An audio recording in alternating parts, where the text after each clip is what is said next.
Oi, oi, e aí? Voltamos, né, aos nossos desafios. Tranquilo? É fácil o Estatuto do Idoso, né? O cuidado que você tem que ter, você já percebeu, é que o examinador gosta de ficar brincando com detalhes, né? O quantitativo, a reserva de prioridade.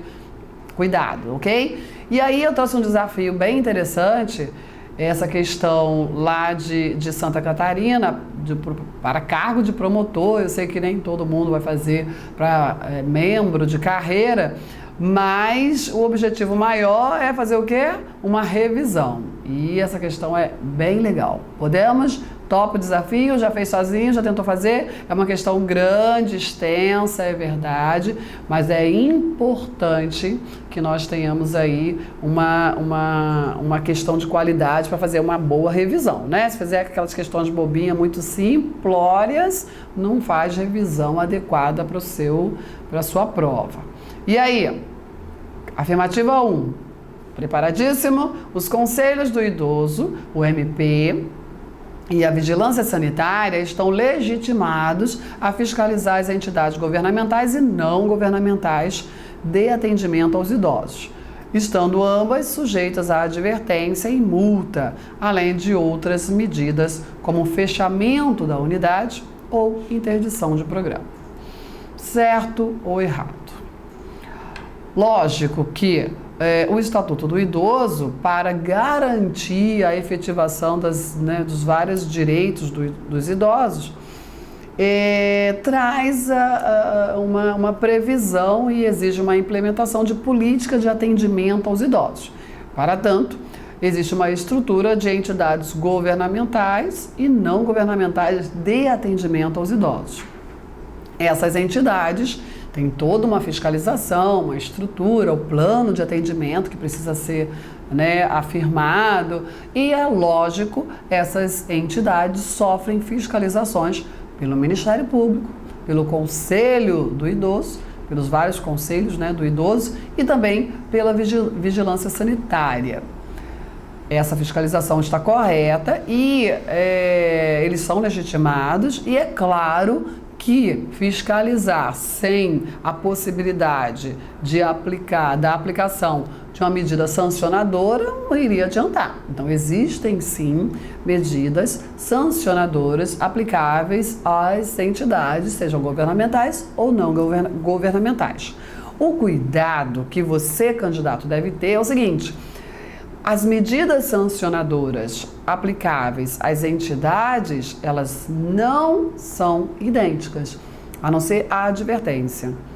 Existem medidas aplicáveis às entidades governamentais e existem medidas aplicáveis às entidades não governamentais. Esse é o erro da questão. Qual é a pegadinha aqui? Está dizendo que ambas estão sujeitas à advertência e multa. Realmente ambas estão sujeitas à advertência, mas não à multa, ok? Aí eu trouxe até aqui, para a gente fazer uma revisão, o artigo 55 do Estatuto do Idoso, que traz as medidas sancionadoras aplicáveis às entidades. E aí, cuidado, olha isso, esse é um artigo que você tem que levar para a prova aqui, na cabeça. Ok? Entidades governamentais, olha lá, advertência, assim como as não governamentais recebem advertência, ok? Para as governamentais, quais são as outras medidas sancionadoras? O afastamento provisório, ok? Afastamento definitivo dos dirigentes, fechamento de unidade ou interdição do programa. Já para as não governamentais, a multa. Percebeu? A multa somente aplicável às não governamentais. É até coerente, né? Vai aplicar para uma entidade governamental multa? Da onde que sai o dinheiro? Que bolsa é esse? Então, seria aí até um alto flagelo aí, porque a multa é aplicada ao governo e ele mesmo paga. Claro que a multa só pode ser para não governamental. O que mais? Suspensão parcial ou total do repasse das verbas públicas, a interdição de unidade ou suspensão do programa. Essas verbas públicas não quer dizer que a entidade é totalmente ela é não governamental, é totalmente sustentada pelo poder público, não. Existe, né, uma contribuição aí do poder público. Que mais? Proibição de atendimento ao idoso a bem do interesse público. Ok? Então percebeu que existem medidas aplicáveis às entidades governamentais e existem medidas aplicáveis a entidades não governamentais. O que é comum a ambas é a advertência. Essa afirmativa está errada. Mais uma afirmativa. O procedimento para a imposição da penalidade administrativa por infração às normas de proteção ao idoso terá início com requisição do Ministério Público ou auto de infração elaborado por servidor efetivo. Olha o comissário da infância e juventude aí, ok? E do idoso. Comissário do idoso, né? Mas é comissário da infância e juventude e do idoso. Normalmente, né, é esse cargo, mas isso no estado do Rio de Janeiro, mas depende aí das leis de organização judiciária, do quadro. Pode ser um servidor, um servidor efetivo que normalmente atua junto às varas, aos juizados dos idosos, ok? Com competência para o idoso, para proteção ao idoso. Então, auto de infração elaborado por servidor efetivo e assinado, se possível, por 2 testemunhas. É isso? O procedimento tem que ser observado. Não é chegar na entidade, tô vendo irregularidade, já vou aplicar a sanção. Não, ok? É preciso um procedimento, ampla defesa, contraditório, é claro. E o próprio Estatuto do Idoso, ele traz tanto o procedimento administrativo quanto o procedimento judicial para apuração de infrações administrativas aí das entidades, certo? Bom, e aí, tá perfeito dizer que esse procedimento tem 2 legitimados e pode ser por requisição do MP ou por auto de infração elaborado por servidor efetivo, aí depende aí de qual estrutura integra esse servidor efetivo. Assinado, se possível, por 2 testemunhas. Perfeito isso? Corretíssimo. Olha lá o artigo 60 do Estatuto do Idoso. Compete ao MP promover a revogação de instrumento procuratório do idoso nas hipóteses previstas em lei, quando necessário ou o interesse público justificar. E aí, certo ou errado? Perfeito, olha lá o artigo 74, inciso 4 do Estatuto do Idoso. O Ministério Público, tendo em vista que nós temos aí uma parcela de pessoas, né, que integram a sociedade, uma parcela fragilizada dessa sociedade, o idoso, ao lado das crianças e dos adolescentes, merecem, por lei, a tutela do Ministério Público. Cabe ao Ministério Público zelar pelos interesses do idoso. E aí, nesse poder conferido aos membros do Ministério Público, pode sim o MP promover a revogação de um instrumento procuratório. Infelizmente, existem os golpistas da sociedade, né? Imagina. E eu já soube, né, já vi, eu sou oficial de justiça, acabo lidando com essas situações, já vi casos em que uma pessoa tem lá uma procuração assinada pelo idoso, o idoso lhe conferindo poderes amplos e absolutos para gerir o patrimônio, e essa pessoa vai dilapidar o patrimônio do idoso. Imagina essa situação. E aí, denunciado junto ao MP, né, alguém ou o MP, por algum motivo, que tomou conhecimento dessa prática, pode sim promover a revogação do instrumento procuratório. Perfeito? Corretíssimo. O que mais? Os valores das multas reverterão ao fundo do idoso, onde houver, ou na falta deste, ao Fundo Municipal de Assistência Social, ficando vinculados ao atendimento do idoso, sendo que as multas não recolhidas até 60 dias após o trânsito em julgado da decisão serão exigidas por meio de execução promovida pelo Ministério Público nos mesmos autos. Não precisa um processo à parte, ok? De execução. A execução é ali, é cumprida, é o chamado cumprimento da sentença nos mesmos autos da imposição da multa, ou cumprimento da decisão, né? Nos mesmos autos da imposição da multa. Promovida pelo MP nos mesmos autos, facultada igual iniciativa aos demais legitimados no caso de inércia do MP.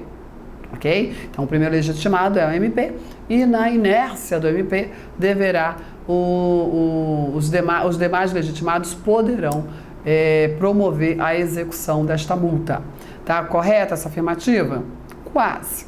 O problema não é 60 dias. As multas devem ser recolhidas em 30 dias. Olha lá o artigo 84 do Estatuto do Idoso. Então, as multas aplicáveis, né, todas as multas previstas no Estatuto do Idoso, elas devem ser revertidas ao fundo do idoso, quando tiver já devidamente, né, estruturado o fundo do idoso aí na localidade. Se não for o caso, tem que reverter ao Fundo Municipal da Assistência Social. Agora, assistência social não vai cuidar só de idoso, né? Não é um dos públicos da assistência social é o idoso, atendimento ao idoso. Agora, quando esses valores de multa são revertidos para o Fundo de Assistência Social, porque não existe o Fundo do Idoso ali, né, estruturado, esses valores são voltados para ficar, olha isso, ó, ficando vinculadas ao atendimento do idoso. São voltados, ó, esse fundo aqui, ou assistência social, separa esse dinheirinho. Esse dinheirinho aqui é para ser aplicada aos interesses dos idosos, ok? Então, cuidado, o único erro da questão é que o prazo não é de 60 dias para o recolhimento das multas, e sim o prazo de 30 dias. Ok? Próxima afirmativa. Decorridos 60 dias do trânsito em julgado da sentença condenatória favorável ao idoso, sem que o autor lhe promova a execução, deverá fazê-lo o Ministério Público, facultada igual iniciativa aos demais legitimados como assistentes, ok? Ou assumindo aí o polo ativo, em caso de inércia desse órgão. Então, aconteceu aqui, decorridos 60 dias do trânsito em julgado de sentença condenatória favorável ao idoso, né?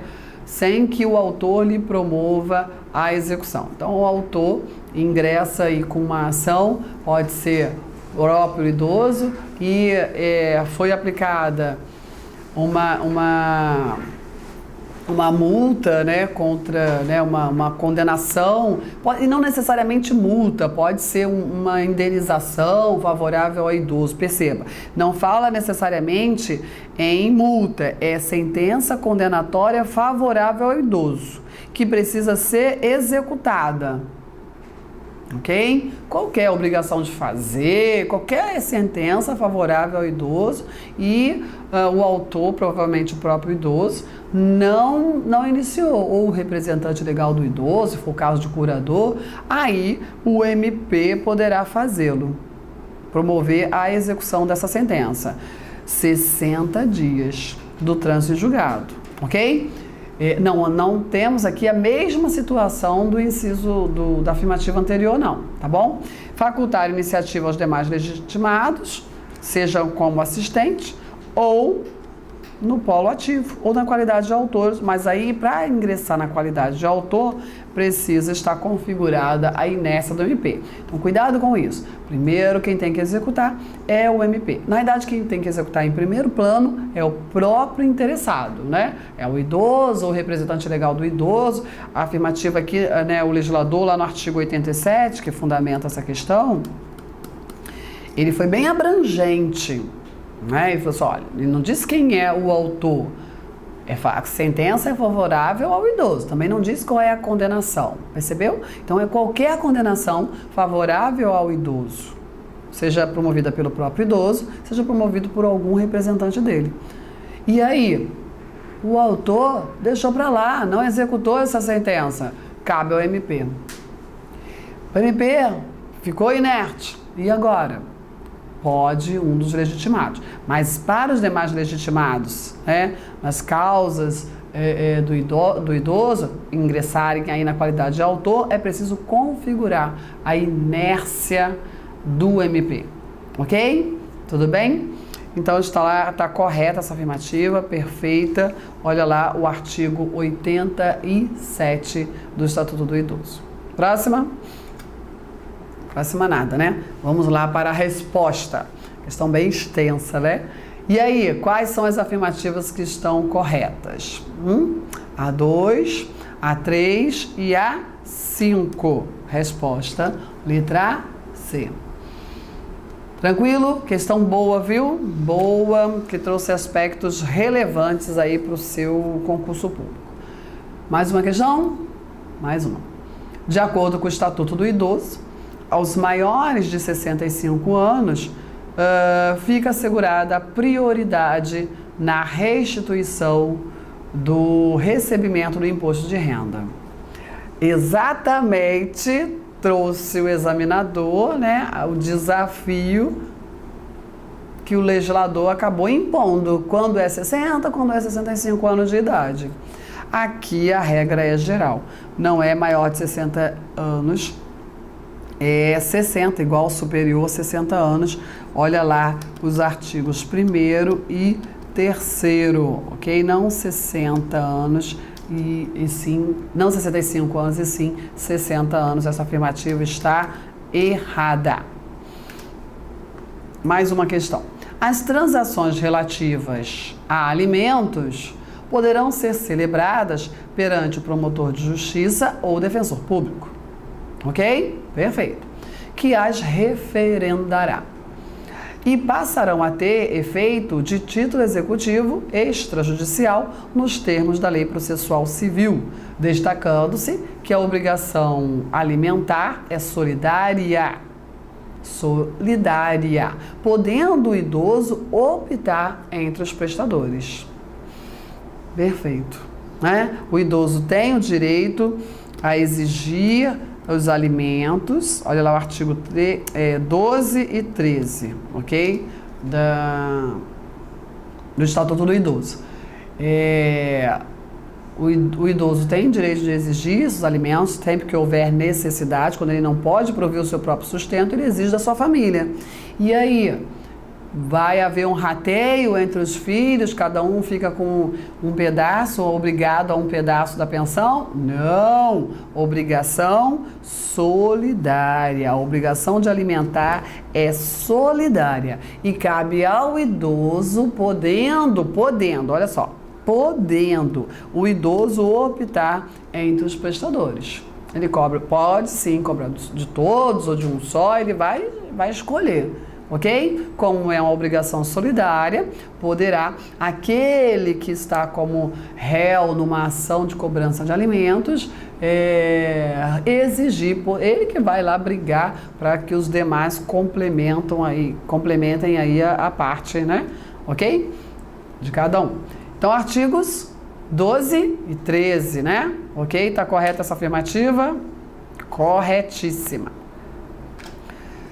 Mais uma afirmativa. Compete ao Ministério Público atuar como assistente do idoso em ações individuais que tratem de direitos indisponíveis, sendo que, nos processos que envolvam interesses e direitos de idosos previstos no Estatuto do Idoso, a ausência de intervenção do Ministério Público acarreta nulidade, que será declarada de ofício pelo juiz ou a requerimento de qualquer interessado.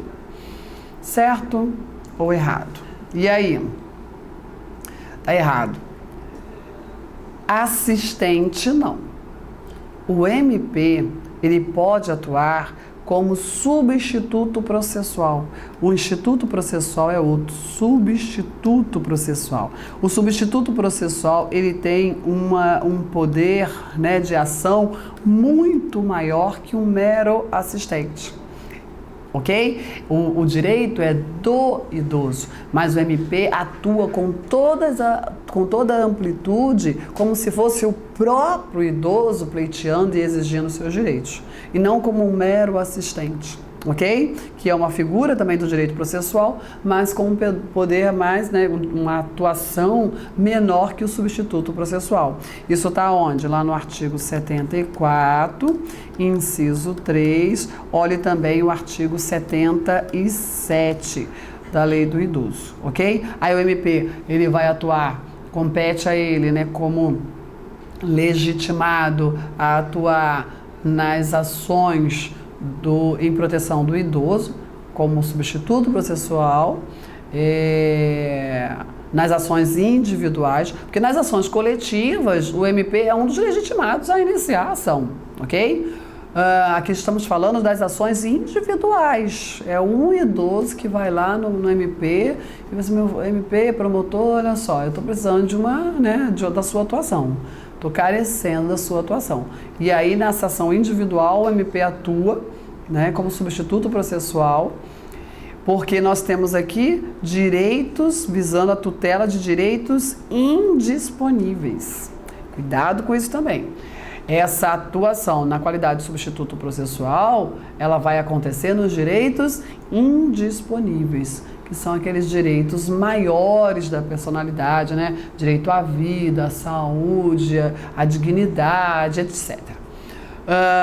E nos processos que envolvam direitos, interesses e direitos de idosos, e aí estamos falando de todos os processos, aqui nós temos uma segunda afirmativa, ok? Em todos os processos que envolvam interesses e direitos de idosos previstos no Estatuto, a ausência de intervenção do MP, qualquer intervenção pode ser mera ciência, mas tem que estar ali configurada a intervenção do MP, acarretará nulidade. Olha que grave isso. Mas mesmo que o processo, mas não teve prejuízo para o idoso. Sim, mas o idoso correu sérios riscos.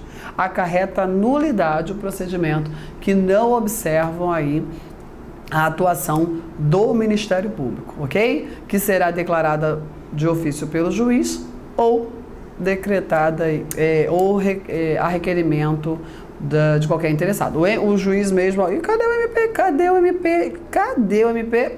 Nulidade, entendeu? O próprio juiz, certo? Ou a requerimento do interessado. Essa afirmativa aqui está errada, por quê?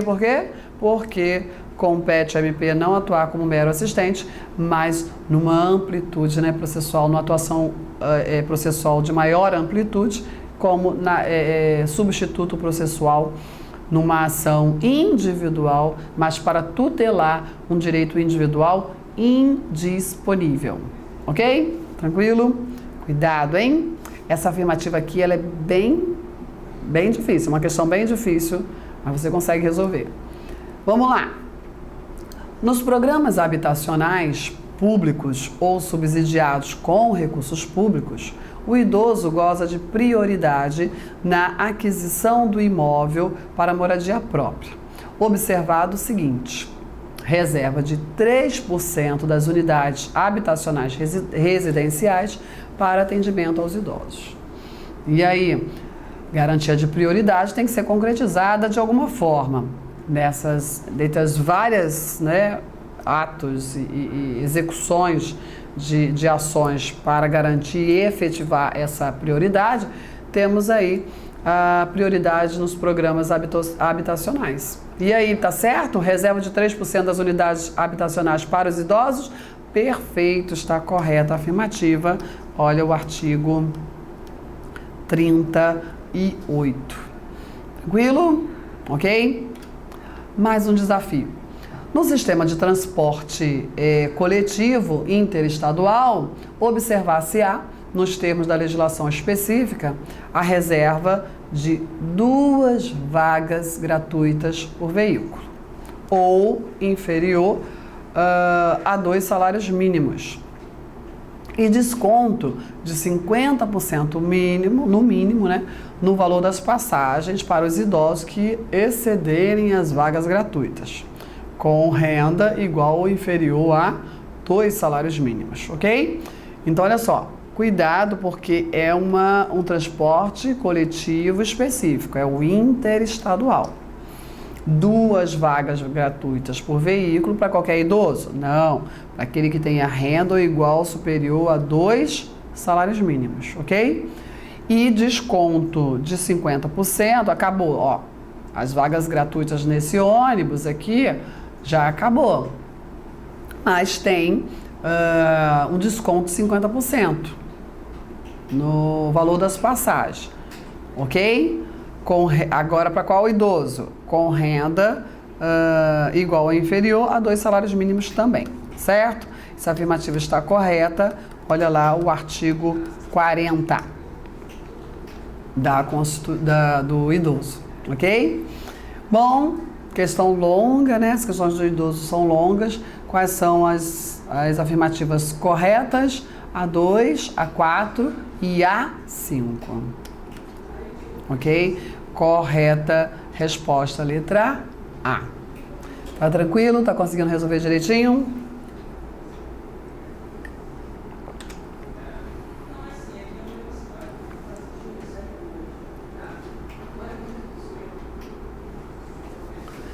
Mais uma questão, mais um desafio. Tendo em vista o que preleciona o Estatuto do Idoso, julga as assertivas que seguem. Bonito, né? Tendo em vista, eu gosto disso, né? Tendo em vista o que preleciona o Estatuto do Idoso. Porque é tudo muito igual, né? Considere o Estatuto do Idoso e analise. Ficou bonito isso. O Estatuto do Idoso, o Estatuto do Idoso regula os direitos assegurados às pessoas com idade igual ou superior a 60 anos. Olha lá a idade igual ou superior a 60 anos. Perfeito isso? Perfeito. Está logo no artigo 1º. Cai muito isso em prova, hein? Idade do idoso. O envelhecimento é um direito personalíssimo e a sua proteção um direito social. Perfeito, né? É um direito personalíssimo e merece proteção social com as várias implementações de políticas públicas. É um direito da personalidade, né? Não pode, é inegociável, intransmissível, ó, perfeito. Mais uma afirmativa. Os valores dos benefícios de aposentadoria e regime em manutenção serão reajustados na mesma data de reajuste do salário mínimo, pró rata, de acordo com as suas respectivas datas de início e do seu último reajustamento, com base em percentual definido em regulamento. Essa é uma regra do artigo 29. Então, o reajuste tem lá os benefícios de aposentadoria ou qualquer benefício de manutenção do idoso, que aqueles, por exemplo, a família, nem o idoso nem a família não tem condições de garantir a sua subsistência. E aí, eles ingressam numa assistência social, né, no provimento pela assistência social. E aí, é um regime de manutenção do idoso. Não é aposentadoria, que é um benefício específico, né? E aí, esses benefícios, aposentadorias e benefícios, serão reajustados na mesma data do salário mínimo, pró rata. Por que é isso? O que é isso, pró rata? Vai se considerar a data em que foi concedido, né? Olha, o reajuste do salário mínimo aconteceu em janeiro, aconteceu em maio, dependendo aí, né?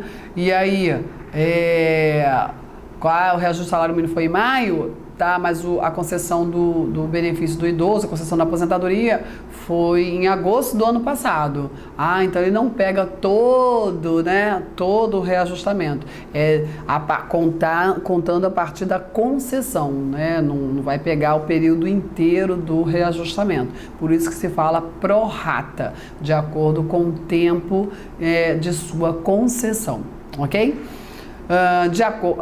de acordo com as respectivas datas de início ou do seu último reajustamento com base aí em percentual definido em regulamento. Correta essa afirmativa? Perfeita. O poder público deverá criar varas especializadas e exclusivas do idoso. Certo ou errado? Olha, essa afirmativa aqui é uma maldade no examinador.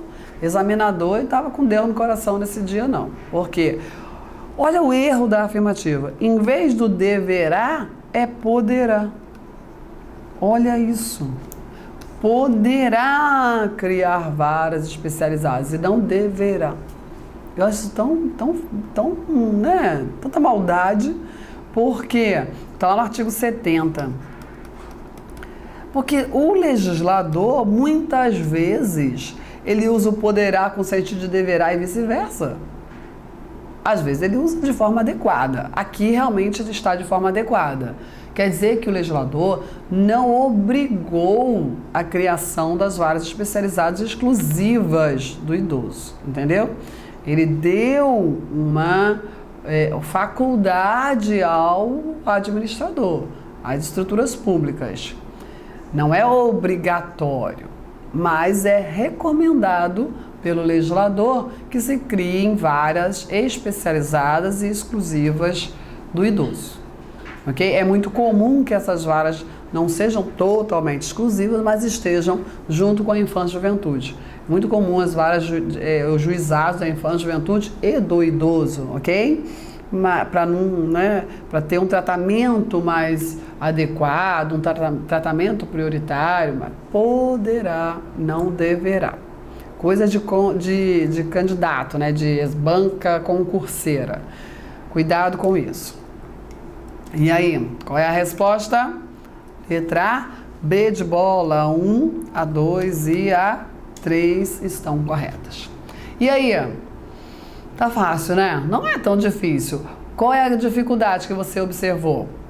Eu imagino o seguinte, aqueles percentuais, né, de prioridades, né, que tem que tomar cuidado, quantitativo, de vaga, percentual de prioridade, é isso. Cuidado com a idade, né? Tem hora que é 60 anos, tem hora que é 65, uma hora de 60, aquele papo. Cuidado com esses detalhes. Um outro ponto importante é a atuação do Ministério Público. Que o MP tem uma atuação fundamental, principalmente aí na efetivação, na exigência, na cobrança, na fiscalização das políticas públicas voltadas para os idosos. Então, cuidado também com esse aspecto. Agora, de uma forma geral, né, que eu já havia falado, o Estatuto do Idoso, ele é uma legislação tranquila de se estudar e é uma legislação tranquila de se resolver na prova, porque não temos aí nada que, nossa, que diferente, né? Nada que traga grandes surpresas, porque há um senso comum e adequado no trato com os idosos. Tudo bem? Ok? Para esse bloco por aqui, volto depois. Tchau.